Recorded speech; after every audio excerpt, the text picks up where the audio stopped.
নমস্কাৰ, মই পুলেন কলিতা আৰু মই বৰ্তমান আছোঁ অসম আৰু মণিপুৰৰ সীমান্তৱৰ্তী অঞ্চল জিৰিবামত। এই যে আপোনালোকে দেখিছে, এইটো হৈছে জিৰি নদী, যি নদীয়ে অসম আৰু মণিপুৰক ভাগ কৰিছে। এইটো পাৰে আছে জিৰিঘাট আৰু এইটো পাৰে আছে জিৰিবাম। এই জিৰিঘাটতে মোৰ কৰ্মস্থলী, মোৰ ঘৰ নামনি অসমৰ নলবাৰীত আৰু মোৰ কৰ্মস্থলী হৈছে এই মণিপুৰ সীমান্তৱৰ্তী অঞ্চল জিৰিঘাটত।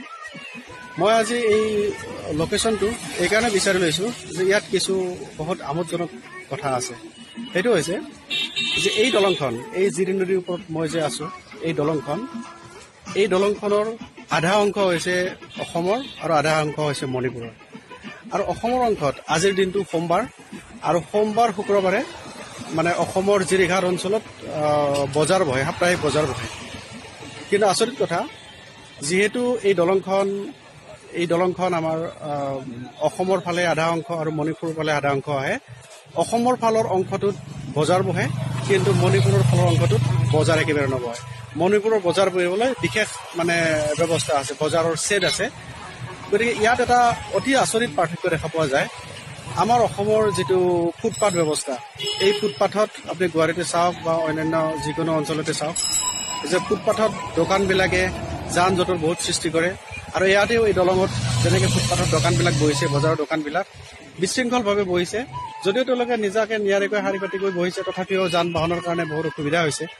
কিন্তু মণিপুৰ অঞ্চলত তেওঁলোকৰ প্ৰশাসন ইমানেই ষ্ট্ৰিক্ট যে কোনোৱে ফুটপাথত দোকান দিব নোৱাৰে। তেওঁলোকে নিজৰ যিখিনি অঞ্চলত তেওঁলোকক মানে দোকান দিবলৈ ঠাই নিৰ্ধাৰণ কৰি দিয়া হৈছে, তাতেহে দিব পাৰি। গতিকে এইটো একদম ইয়াৰে খাচিয়ত। দলঙৰ আধা অংশৰ পৰা বজাৰ মই আপোনালোকক ভিডিঅ'ত দেখুৱাইছোঁ।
लगा कहाँ तो लगा जरूर जगह पर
Anh